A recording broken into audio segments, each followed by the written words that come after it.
আমি একজন রাজনৈতিক খুবই ক্ষুদ্র কর্মী এবং রাজনীতির মাঠে গত 17 বছর ব্যক্তিগতভাবে আমার উপস্থিতি এবং পারিবারিকভাবে একেবারে প্রায় 100 বছরের পুরনো একটি মানে রাজনৈতিক সঙ্গে সরাসরি সম্পৃক্ত আমার পরিবার। সেই হিসেবে যদি আমি দেখি, এটাকে নির্মোহ চোখে আমি দেখি, আমি মনে করি কোনো রাজনৈতিক দলকে আপনি নির্বাহী আদেশ দিয়ে সরকারি প্রজ্ঞাপন জারি করে এভাবে নিষেধ করা যায় না। আপনি যদি রাজনৈতিক দলের কোনো অপকর্ম থাকে, তারা যদি মানবতা বিরোধী অপরাধের সঙ্গে যুক্ত হয়, তারা যদি গুম, বিচার বহির্ভূত হত্যার মতন ঘৃণ্য এবং নৃশংস ফৌজদারি অপরাধে যুক্ত থাকে, তাহলে ডেফিনেটলি তাদের বিচার হতে হবে। সেটি দলগতভাবে বিচার হতে পারে, সেটি ব্যক্তি মানে হিসেবেও বিচার হতে পারে।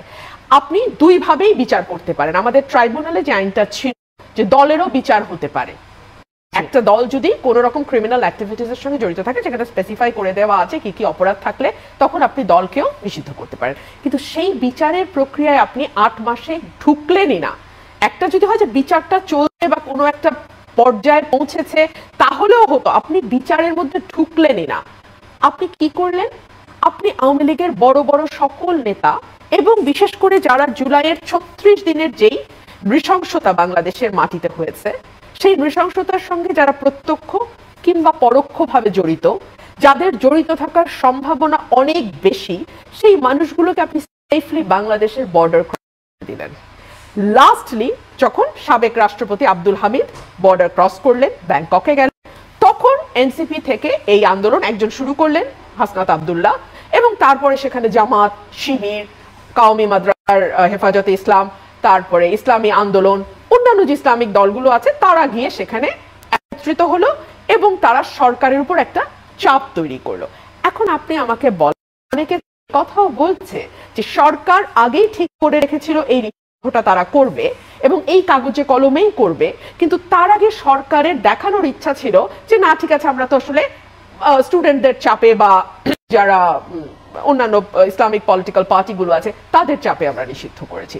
সো আমরা দেখলাম যে যখন হাসনাত আব্দুল্লাহ তার আন্দোলন শুরু করলেন এবং তার সঙ্গে গুটি কয়েক ছেলে যুক্ত হলো এনসিপির, তারা কিন্তু যমুনার সেই রেড জোনটা ক্রস করলো, মানে যেখানে আপনি এত প্রক্সিমিটিতে আপনি যেতে পারেন, ওই জায়গায় সভা সমাবেশ নিষেধ করা হয়েছে, নিষিদ্ধ ঘোষণা করে প্রজ্ঞাপন হয়েছে সরকারি, সেই জায়গায় তারা ঢুকে গেল, তারা সেখানে জমায়েত করলো এবং হতে হতে শাহবাগে আসলো, অন্যান্য জায়গায় রমনাতে ছড়িয়ে গেল।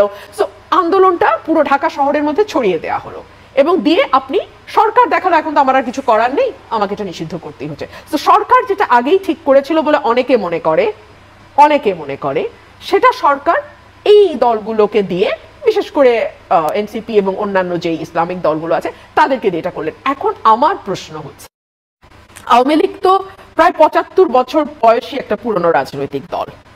এই দলের একটা সময় ভোটের হিসাব যদি আমরা ধরি, সেটাও 2008 সাল হচ্ছে শেষ বাংলাদেশে মোটা দাগের ভোট।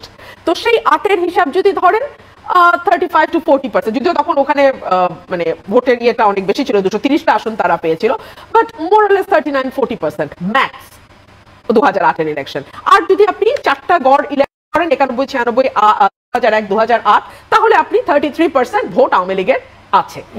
এই ভোট 15 বছরে কমেও যায়, সেটা কত কমবে, কত কমতে পারে? 33 থেকে কমতে কমতে কমতে কমতে 15 বছরে 20-এ আসলো।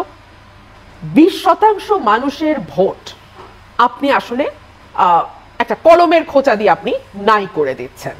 দুই হচ্ছে, no one can be punished unheard. আপনি কাউকে শাস্তি দিতে পারেন না তার বক্তব্য না আসলে।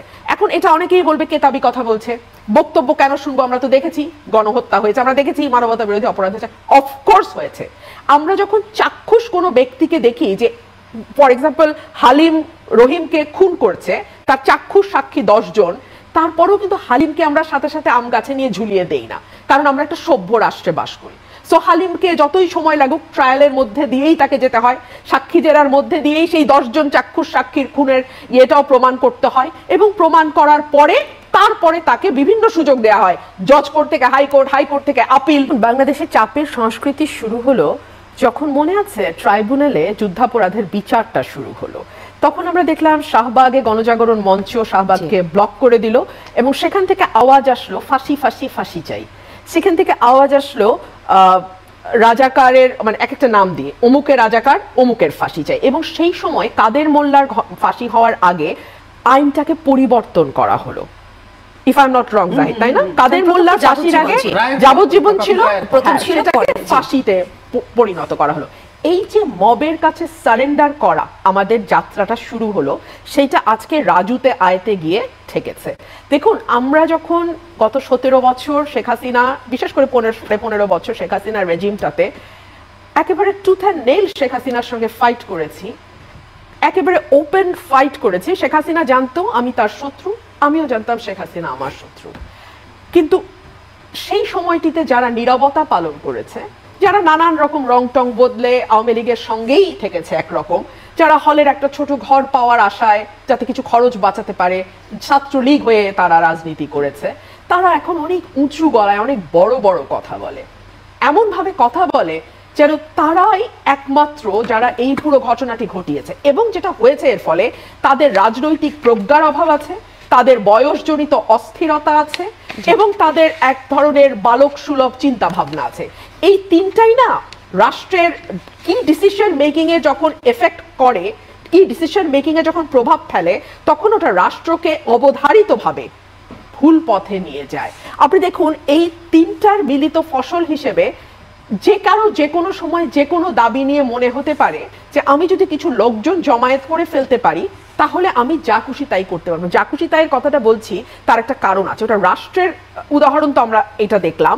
আমি যদি ব্যক্তি পর্যায়ে নিয়ে আসি, মুন্সিগঞ্জের একটা লঞ্চে দুটো মেয়েকে কিভাবে পেটানো হয়েছে, কিভাবে পেটানো হয়েছে, মেয়ে দুটোর অপরাধ কি ছিল আমরা কিন্তু জানি না।